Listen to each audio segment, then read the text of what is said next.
Je vais délivrer le message intitulé « Le Dieu qui nous fait rire enfin ». Il y a un proverbe qui dit « La beauté de l'attente ». Cela signifie qu'attendre de bonnes personnes et de bonnes choses est en soi une expérience joyeuse. Cependant, quelle que soit la bonté d'une chose, si le temps d'attente devient plus long que nécessaire, alors, à proportion de cette attente, les sentiments d'irritation, d'anxiété et de méfiance iront en grandissant. Pour ma part, pendant que je travaillais à la construction du sanctuaire de l'église Mamie de Nairobi, j'ai pu ressentir vivement combien l'anxiété de l'attente peut être sévère. Le matériau de construction envoyé par le diacre Bongoku depuis l'église centrale avait traversé en toute sécurité l'océan Pacifique et l'océan Indien et était arrivé au port de Mombasa au Kenya. Cependant, une pire passait la douane et fut retenue au dépôt pendant près de 5 mois.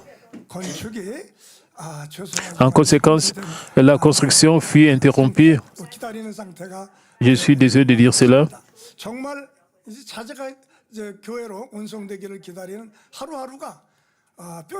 Durant ce temps, chaque jour passé à attendre que le matériau soit libéré et transporté jusqu'à l'église ressemblait vraiment à un temps qui desséchait mes os.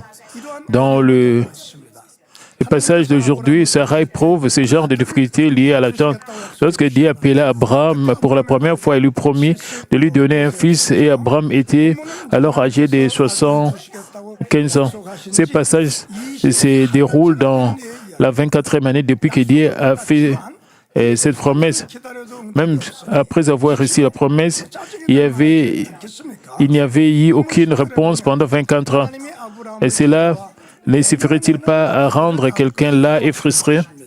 Au verset 10, Dieu vint vers Abraham et lui dit qu'il aurait un fils de l'année suivante. Il dit « Je reviendrai vers toi à cette même époque et voici, Sarah, ta femme, aura un fils. » Sarah écoutait à l'entrée de la tente qui était derrière lui. La réaction de Sarah à cela est rapportée au verset 12. Elle rit en disant « Maintenant que je suis vieille, aurais-je encore des désirs? Mon Seigneur aussi est vieux. » Dieu lui dit qu'elle aura un fils dans 1 an. Et pourtant, Sarah, tellement lasse d'attendre, rit en elle-même. Le mot rire utilisé ici est tchak en hébreu. Lorsqu'il est utilisé dans un sens positif, il signifie rire de joie. Mais lorsqu'il est employé dans un sens négatif, il se réfère à un rire amer ou cynique qui provient du mécontentement. Au verset 12e, le rire de Sarah n'est pas un rire joyeux, mais plutôt un rire amer qui reflète ses sentiments troublés. Imaginez que vous parliez à quelqu'un avec le plus grand sérieux, mais qu'au lieu d'écouter, il vous balaye d'un froid. Ouf! Que ressentirez-vous lorsque vous partagez sincèrement de paroles réfléchies avec quelqu'un pour ne recevoir en retour qu'une indifférence dédaigneuse? Comment vous sentirez-vous? Ayant été fatigué d'attendre après 24 ans sa réponse, Sarah réagit à la parole de Dieu par la déception, la frustration et un raillerie sceptique. Mais à la fin, dans Genèse 21, Sarah reçoit la réponse comme cela avait été promis. Elle tient son fils Isaac avec joie. Genèse 21, 5 à 6 dit « Abraham était âgé de 100 ans à la naissance d'Isaac, son fils, et Sarah dit « Dieu m'a fait un sujet de rire, quiconque l'apprendra rira de moi. »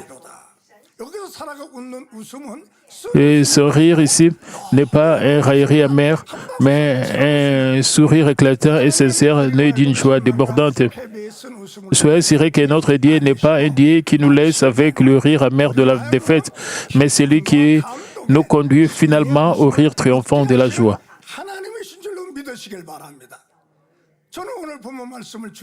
Aujourd'hui, j'aimerais partager la grâce avec vous sous le titre « Le Dieu qui nous fait rire enfin ». Alors que nous méditons sur la manière dont Dieu a finalement changé le rire amer et déçu de Sarah en un sourire joyeux et sincère. 1. Nous devons comprendre que Dieu n'est pas un Dieu qui agit au hasard, mais le Dieu de la prédestination par préscience, qui sait d'avance et accomplit ce qui a été arrêté. Et ce que nous pouvons découvrir dans le message d'aujourd'hui, c'est ceci. Même si nous ne connaissons pas l'avenir de notre côté, Dieu connaît déjà l'avenir de nos vies et a préparé un plan précis. Abraham et Sarah, déjà avancés en âge, ne pouvaient même pas imaginer avoir un fils. Pourtant, Dieu savait déjà et avait déterminé d'avance quand et à quel moment il leur donnerait un enfant. Dans le passage d'aujourd'hui, Dieu vient vers Abraham afin de lui dire qu'il aura un fils. Cependant, ce n'est pas la première fois que Dieu fait une telle promesse. Dans Genèse 15, 4, il est dit alors la parole de l'Éternel lui fut adressée ainsi, et ce n'est pas lui qui sera ton héritier, mais c'est lui qui sortira de tes entrailles qui sera ton héritier. Et encore dans Genèse 17, 19, il est dit, Dieu dit, certainement Sarah, ta femme, t'enfantera un fils et tu l'appelleras du nom d'Isaac. Ici, Dieu promet un fils et on donne même le nom à l'avance. Le passage d'aujourd'hui est la scène où Dieu vient vers Abraham pour la troisième fois et parle de manière plus spécifique en disant qu'à cette même époque, l'année prochaine, il aura un fils. Le fait que Dieu ait déjà déterminé jusqu'au nom et à l'époque exacte de la naissance indique qu'il est le Dieu de la prédestination par préscience. Et parce que les bénédictions qui sont prédestinées par préscience ne peuvent manquer de s'accomplir par sa providence, Dieu conduit chacun à voir la foi digne de recevoir ces bénédictions et il ne manque pas de donner les réponses et les bénédictions. Je crois que la construction du sanctuaire de l'église Mamie de Nairobi est une œuvre que Dieu a prédestinée par sa préscience. Avant que je ne commence à servir l'église Mamie de Nairobi, alors que je me préparais à être envoyé depuis l'église centrale, j'ai prié un jour, une forte inspiration concernant la construction du sanctuaire est venue sur moi. J'ai ressenti une ferme conviction que nous devions maintenant passer du tabernacle de Moïse au temple de David. L'époque du temple de David ne fut-elle pas la période où Israël fut le plus béni et le plus prospère, tant spirituellement que matériellement. Cependant, lorsque j'ai commencé à servir à Nairobi et que j'ai examiné la situation, la construction d'un sanctuaire n'était qu'un souhait plein d'espoir et nous ne possédons pas les moyens suffisants. Je ne pouvais donc que prier pour que Dieu nous conduise. Puis, vers cette époque, l'année dernière, sur le lieu de la retraite, se trouva que j'ai rencontré le diacre Pongwonku comme admin compte un grand nombre de membres. Jusqu'alors, je ne connaissais pas très bien le diacre Kou.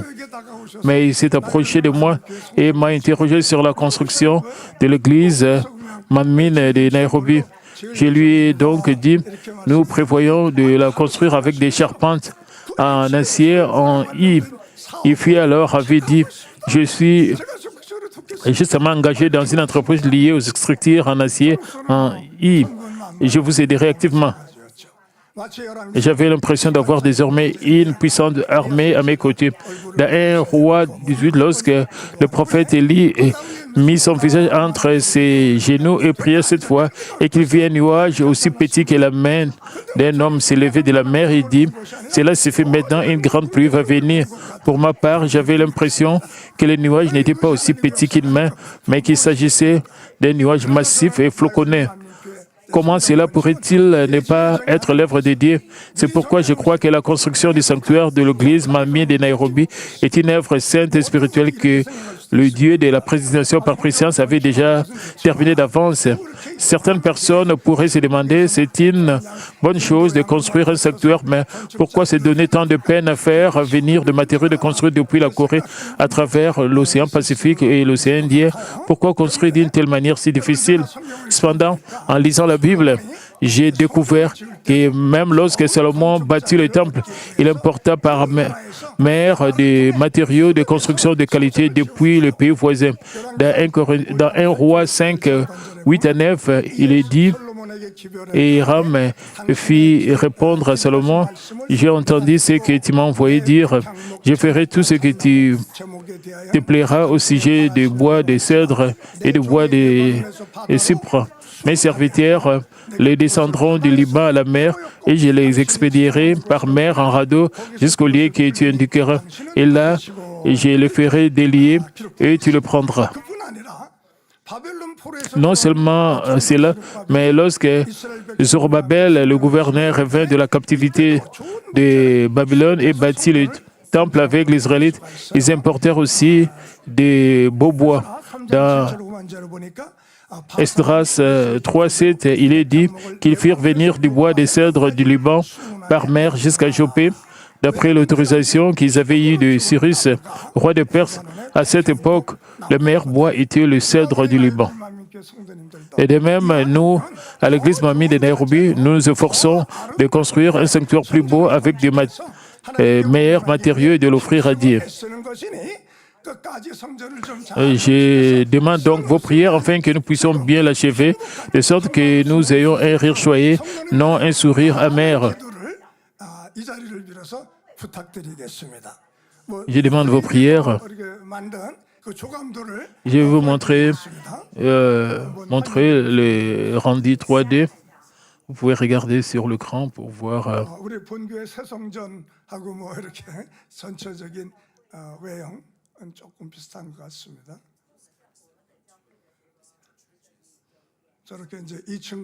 C'est comme c'est un bâtiment de deux niveaux.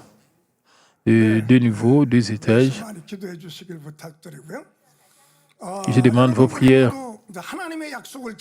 Frères et sœurs, ne sommes-nous pas tous en train d'attendre la promesse de Dieu? Devant nous se trouvent deux chemins. L'un est le chemin de Sarah, à cause de réponses différées, vivre avec un sourire amer, la frustration, l'irritation, sans joie et dans de plaintes constantes. L'autre est, malgré le délai, ne pas perdre espoir en la parole de Dieu, mais persévérer, se réjouir et attendre avec les sourires le jour où Dieu agira.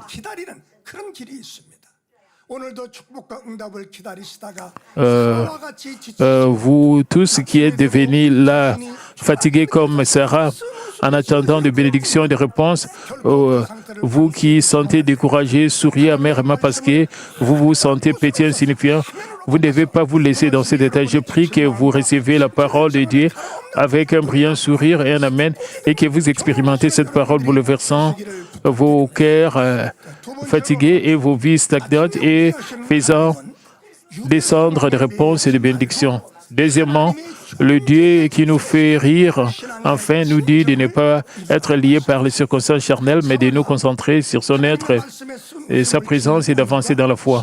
La raison pour laquelle Sarah a répondu par un rire à la parole de Dieu est rapportée au verset 11.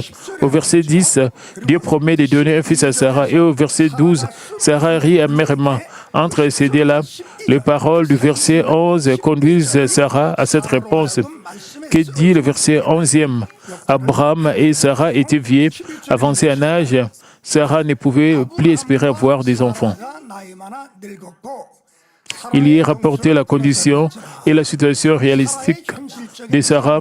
Elle est âgée et n'est plus en état d'avoir des enfants. Alors, comment pourrait-elle inventer? Et cela semblait tout à fait naturel. Pour cette raison, Sarah finit par rire, et d'un rire amer, que Dieu dit à Sarah, qui prononce des paroles qui semblent parfaitement raisonnables. Les versets 13 et 14 disent, « L'Éternel dit à Abraham, pourquoi donc Sarah a-t-elle ri en disant, est-ce que vraiment j'aurai un enfant, moi qui suivais? Y a-t-il rien qui soit difficile de la part de l'Éternel, au temps fixé, je reviendrai vers toi. À cette même époque, Sarah aura un fils. » Dieu savait déjà que Sarah était âgée, qu'elle avait dépassé l'âge d'avoir des enfants. Alors pourquoi est-il venu en personne vers Abraham et Sarah? C'est comme s'il disait, Sarah, penses-tu que je ne sais pas que tu es âgée et incapable d'enfanter? Je sais tout cela. Mais Sarah, quelle que soit la situation dans laquelle tu te trouves, ne regarde pas à toi-même, mais appuie-toi sur moi, et qui suis puissant à l'excès. La foi ne consiste pas à regarder à nous-mêmes et à nous appuyer sur nous-mêmes, mais à lever les yeux vers Dieu et à nous appuyer sur lui. Pourquoi Sarah est-elle tombée dans le découragement?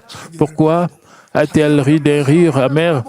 N'était-ce pas parce qu'elle regardait à elle-même et s'est concentrée uniquement sur ses propres conditions et sa propre situation?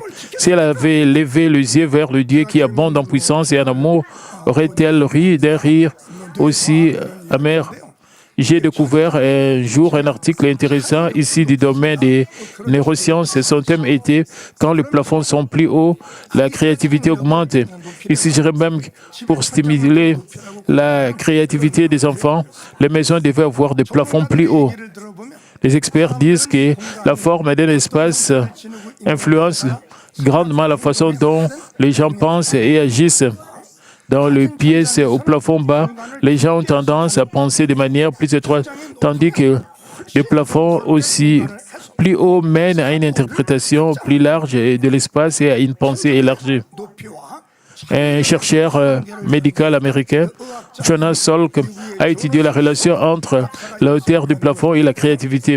Après ses recherches, lorsqu'il a construit son institut, il a élevé la hauteur des plafonds d'environ 70 cm pour la porter à 3 mètres. Dans l'Institut Salk qu'il a fondé, 5 prix Nobel ont émergé.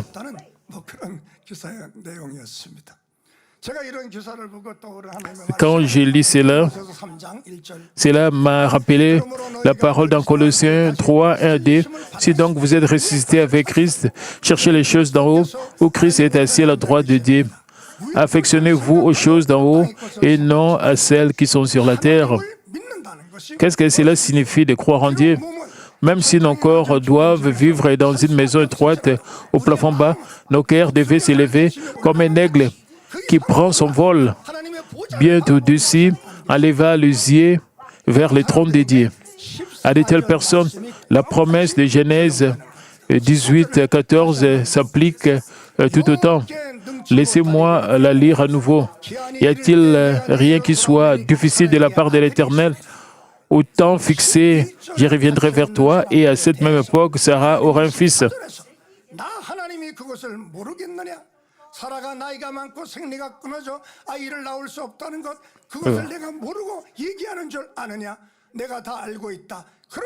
Je le sais.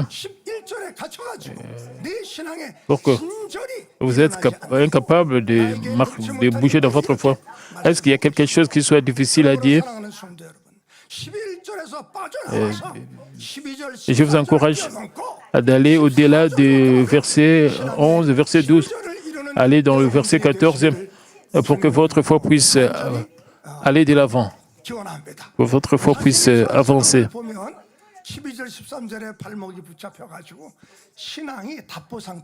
Vous allez perdre la chance de sourire.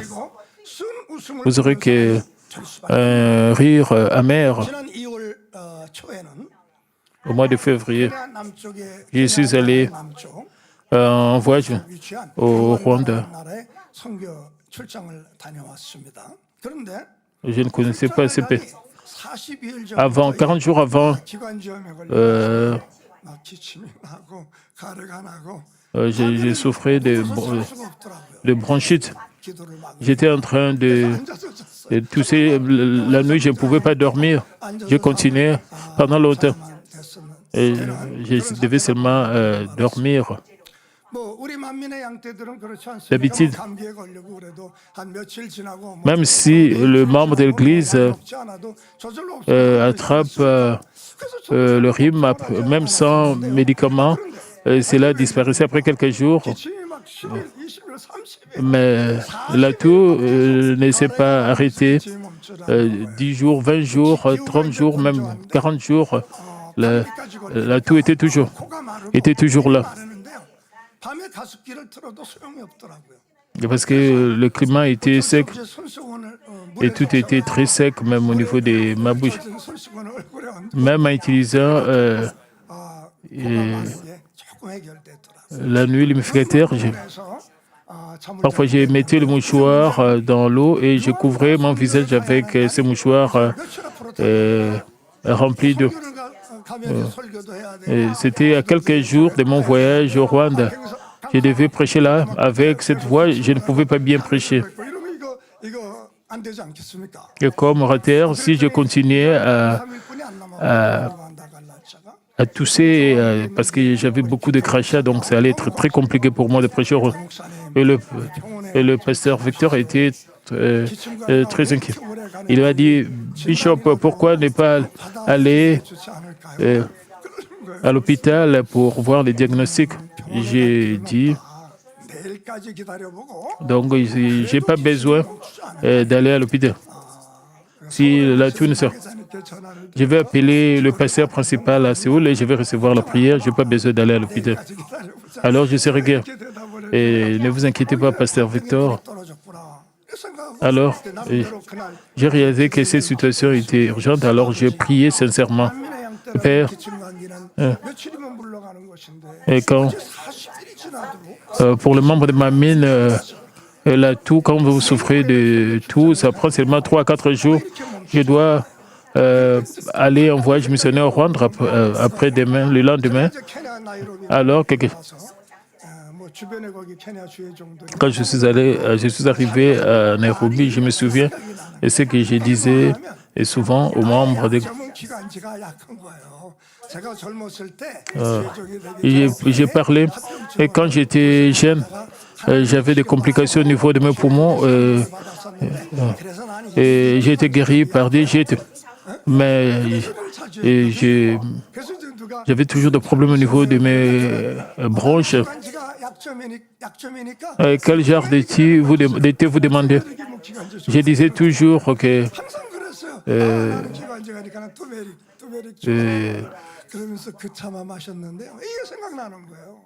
je demandais toujours une sorte de thé parce que je disais toujours que ma faiblesse était au niveau de mes bronchites. Est-ce que l'ennemi diable est venu? Parce que ta faiblesse est au niveau, tu vas souffrir un peu parce que je disais toujours. Et le diable est là. Parce que Dieu m'avait déjà guéri, mais je continuais à dire que j'avais toujours de faiblesse au niveau de mes bronches.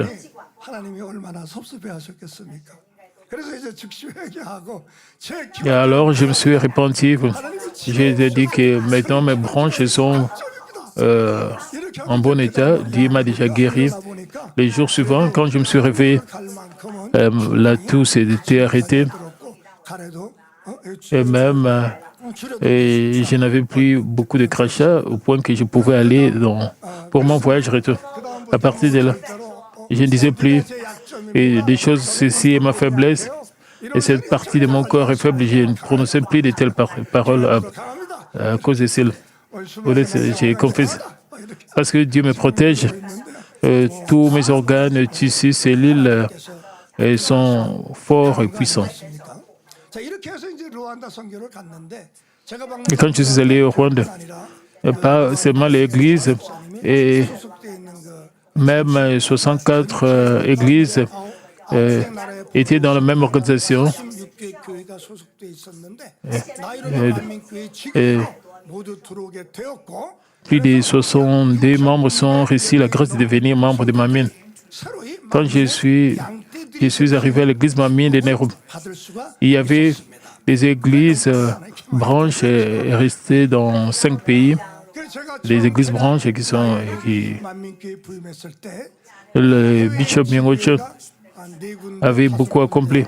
Mais pendant la pandémie de Covid, beaucoup d'églises ont perdu contact et ces églises n'étaient plus en contact avec l'église de Nairobi. Après cela, des églises branches ont été établies dans plus de 2 pays. Et à travers cette mission au Rwanda, nous avons sécurisé nos églises branches. Nous avons maintenant nos églises branches dans 11 pays d'Afrique.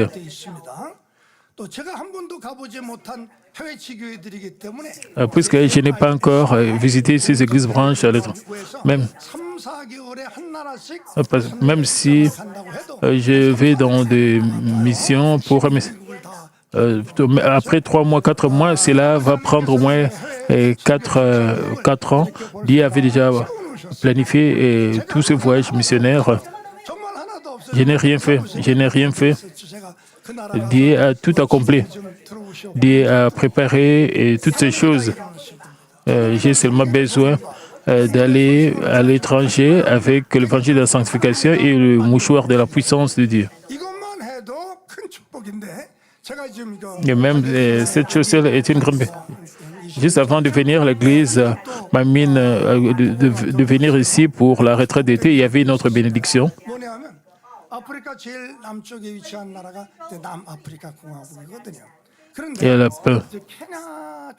Il y a la République Sud-Afrique.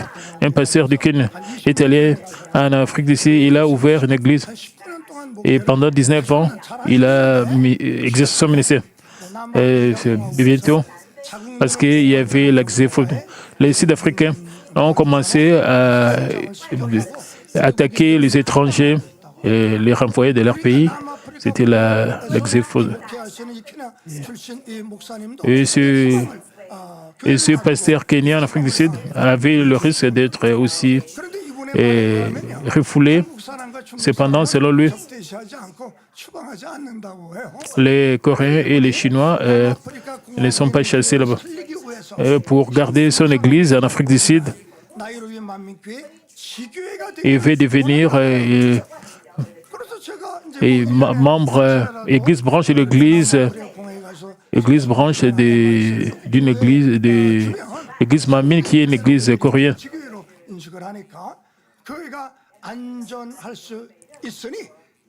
Alors l'église sera reconnue comme une église coréenne et sera protégée en Afrique du Sud parce que ce serait une église branche de Manmin. Et il a apprécié le Manmin à travers un ancien ami de l'école qui était membre de l'église Manmin de Nairobi. À travers son ami. Et il a été introduit, il a reçu beaucoup de livres écrits par le berger, il a été béni. Il a aussi mentionné. Et en Afrique du Sud, il y a aussi beaucoup de membres venant du Malawi, du Mozambique, et du Zimbabwe. Et parce que tous ils ont été refoulés, ils sont rentrés dans leur pays.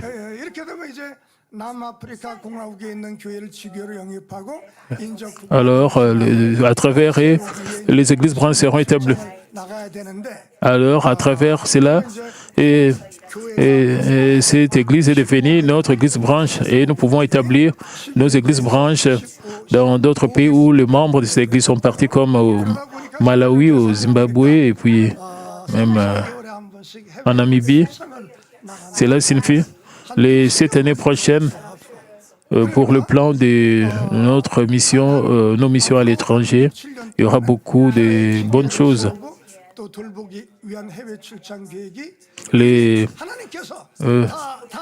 Pour établir des églises branches, nous avons déjà des idées pour établir des églises branches.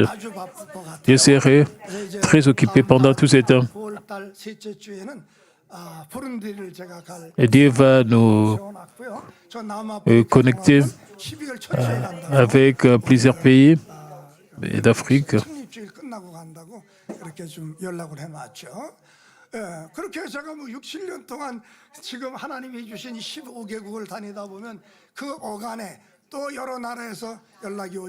Et si Dieu continue d'agir de cette manière, je pense que les 54 pays d'Afrique ne vont pas rester un rêve, mais ça deviendra une réalité où nous aurons nos églises branches. Regardez la carte de l'Afrique.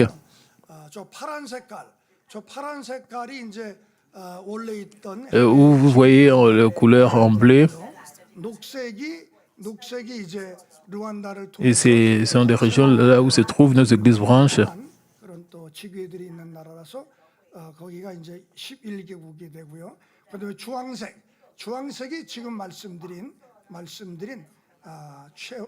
Et comme la couleur rouge, 그러니까 7월 초에 연락을 받은 남아프리카 공화국, 짐바브웨 그리고 모잠비크, 말라위. nous avons le Mozambique, nous avons le Malawi 동쪽과 남쪽, 동남쪽.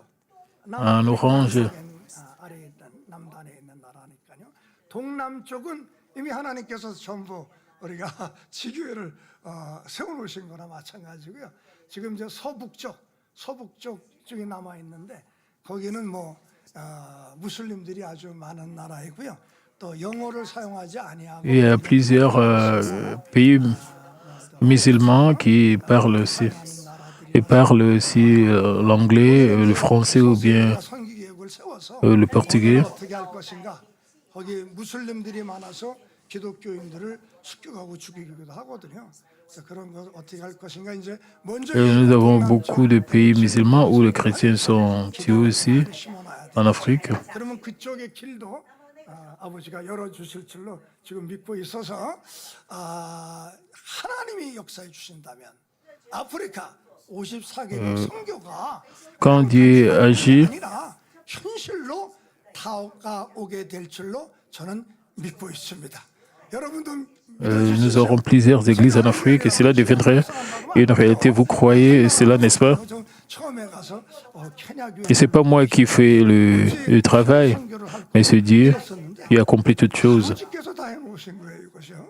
그래서 이제는 할 수 있겠구나. Dieu fait toutes choses. 지금 바뀌어지고 있습니다. 이건 뭐 Et avec foi, 하시는 게 아니겠습니까? 사랑하는 당회장님과 우리 성도님의 toutes ces choses sont accomplies par Dieu le Père. 다 해주신 것이 Et il écoute la prière du pasteur principal de membres de Malmine et Dieu va agir en notre faveur. 기도하고 Alors, 없었습니다. 네, il n'y aura rien qui sera 빨리 올려. compliqué.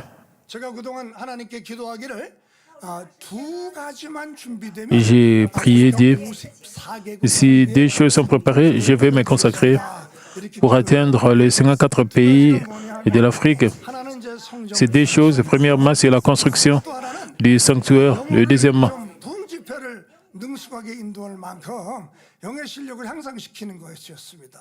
et améliorer mon anglais 선교하려면 영어 au niveau où je peux diriger, 설교를 해도 원고를 capable de prêcher librement et sans utiliser les scripts. 가능해지도록 실력을 향상시키는 것이 Même j'ai réduit, bien que quand j'ai plus de 70 ans, j'ai réduit mes heures de sommeil. J'apprends l'anglais la nuit. Maintenant, je prépare ces deux choses jusqu'à un certain niveau. 하나님의 영광을 위해서 영어 공부를 열심히 했습니다. 그래서 이제 Cela semble que Dieu est en train d'ouvrir graduellement les portes pour la mission pour atteindre les 54 pays de l'Afrique.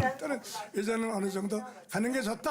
이렇게 지금 생각하고 있는 시점에 하나님께서 아프리카 54개국 선교의 문을 서서히 열어 주시는 것 같습니다. Et Dieu est en train d'ouvrir graduellement les portes. 세 번째로요. Troisièmement, pour devenir un croyant qui peut rire enfin, nous devons nous attacher à la parole vivante, agissante que Dieu nous donne. 창세기 17장 18절에 보면 Dans Genèse 17-18, lorsque Dieu dit qu'il donnerait un fils, Abraham dit à Dieu, oh, qu'Ismaël vive devant ta face. 나엘이나 하나님 앞에 살기를 원하나이다. 아브라함조차도 처음에는 Même Abraham, au début, il n'était pas entièrement convaincu qu'il aurait un fils et qu'il considérait Ismaël, né d'Agar, 그래서 하나님 comme son héritier. 하게 심어주시기 위해서 Ainsi, pour planter une foi plus forte, Dieu visita Abraham et Sarah et déclara une fois de plus qu'ils auraient un fils. 것처럼 네가 아들을 낳을 것이다 라는 말씀은 아브라함과 사라의 입장에서 Comme mentionné dans le premier point, la parole tu auras un fils n'était pas une chose qu'Abraham et Sarah entendaient jusqu'à une ou deux fois. Mais maintenant, pour la troisième fois, lorsque Dieu était venu, Sarah écoutait attentivement, 우리가 지금 듣고 있는 거예요. se demandant ce qu'il dirait cette fois-ci. Mais il n'y avait rien de nouveau. Juste la même parole qu'auparavant.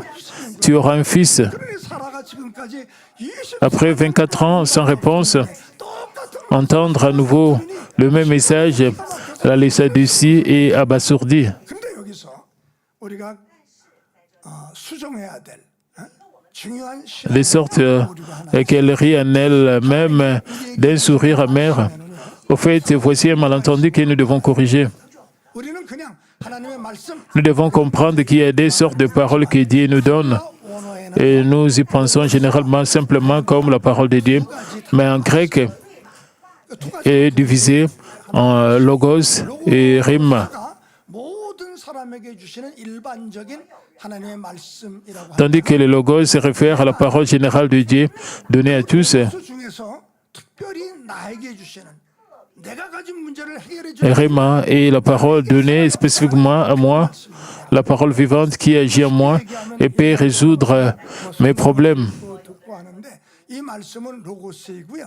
이 로고스의 말씀 중에서 En termes simples, 동이 오고 부딪혀오는 tout le monde lit la Bible et c'est le logos. 말씀해 주셨던 것처럼 Mais parmi ces paroles, il y en a qui touchent particulièrement notre cœur 우리가 성경 et c'est le rima. 말씀을 들을 때 Comme l'a expliqué le pasteur, le berger, c'est comme entendre la voix originale.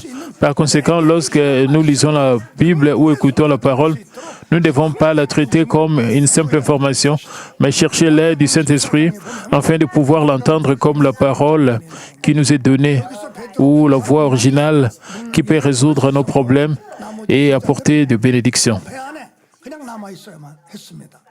Dans Matthieu 14, nous trouvons une scène où Pierre marche sur l'eau. Seul Pierre fut capable de marcher sur l'eau, tandis que les autres disciples restèrent dans la barque. Si les autres disciples avaient eux aussi sauté dans l'eau en disant « Je vais marcher sur l'eau moi aussi », ils auraient tous coulé. 베드로는 물이 Ils étaient tous disciples du Seigneur. Alors pourquoi Pierre a-t-il pu marcher sur l'eau tandis que les autres ne le pouvaient pas? 듣는 거예요. 근본의 소리를 들은 거예요. 다른 제자들은 C'est parce que Pierre a réussi. La parole du Seigneur vient comme un rima, tandis que les autres ne l'ont entendu que comme un logos, non 레마로 들리는 comme un rima. 로고스로 들었기 때문입니다. 오늘 본문 말씀을 보면 Dans le passage d'aujourd'hui, nous voyons qu'au verset 9, Dieu demande où est Sarah. 사라가 장막에 Lorsqu'on lui répond et qu'elle est dans la tente, 설처럼 말씀 il prononce les paroles du verset 10 afin que Sarah puisse entendre. 정령 네게로 돌아오리니 Le verset 10 dit, et il dit, je reviendrai vers toi à cette même époque, et voici Sarah, et ta femme aura un fils. 평범한 로고스의 말씀을 Et Sarah écoutait à l'entrée de la tente qui était derrière lui. Qu'est-ce que cela signifie?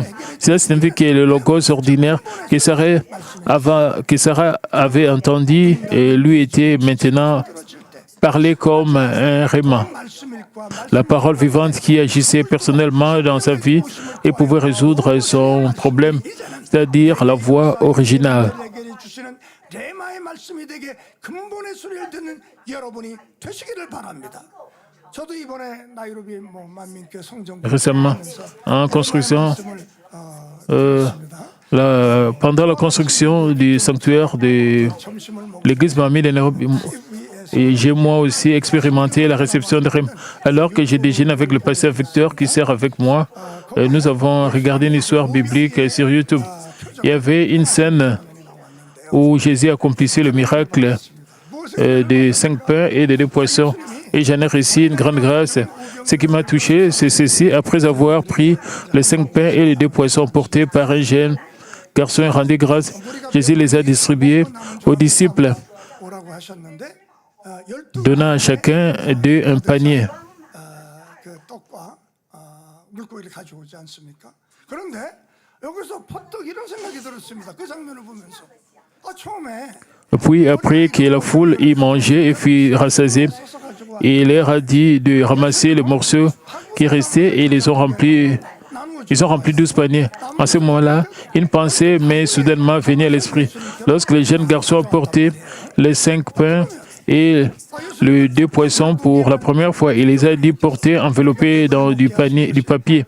Mais Jésus les a fait placer dans du panier et a dit aux disciples de les distribuer. 이렇게 생각하니까 감동이 되더라고요. 예?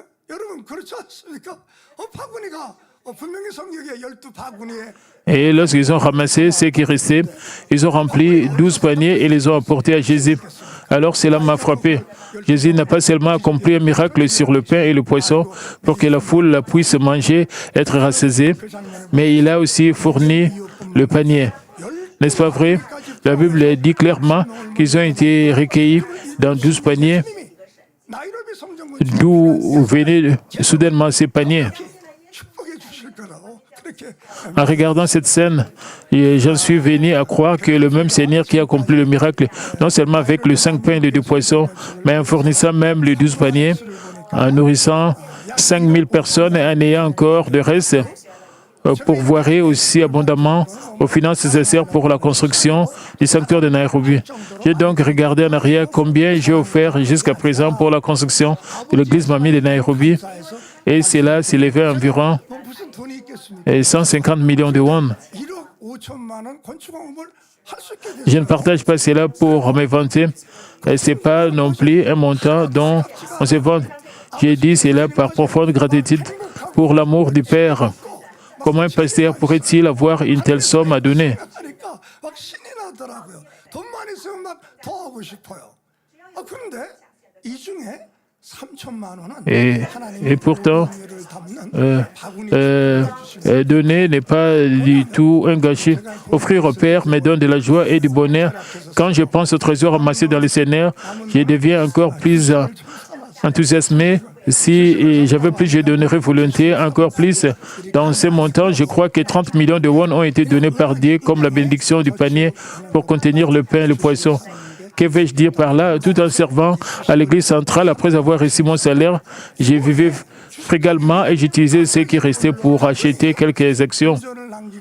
Quand j'ai dit que j'ai acheté des actions, je ne peux pas dire que je les ai échangées activement. Je les ai simplement achetées comme si j'économisais de l'argent dans une banque. Au fur et à mesure que le cours des actions augmentait, j'ai réalisé un profit de 30 millions de won. Les gens disent que les petits investisseurs individuels perdent généralement de l'argent sur le marché boursier.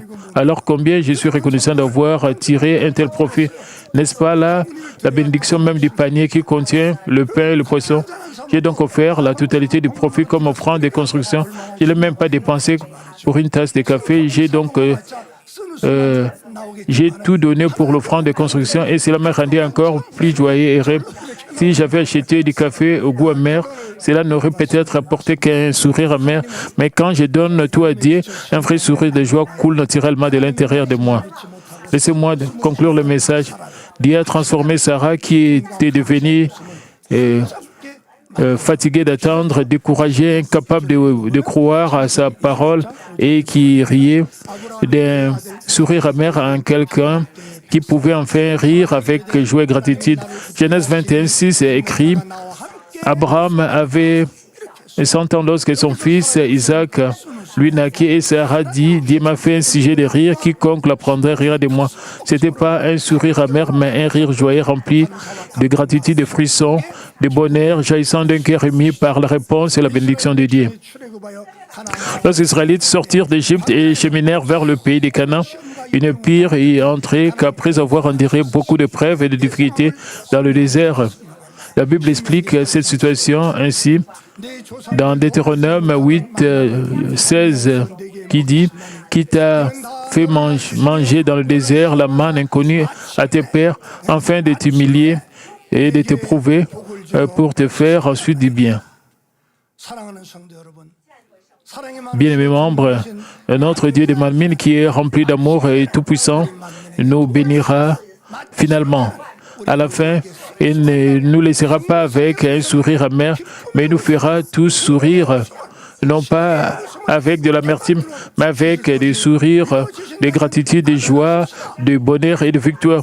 Si vous croyez cela, disons tous Amen. Que nous ne puissions pas avoir un sourire amer, que nous puissions avoir un sourire joyeux un sourire rempli de bonheur, de joie. 다 같이 한번 웃겠습니다. Que vous soyez dans le sanctuaire ou à la maison, vous pouvez sourire.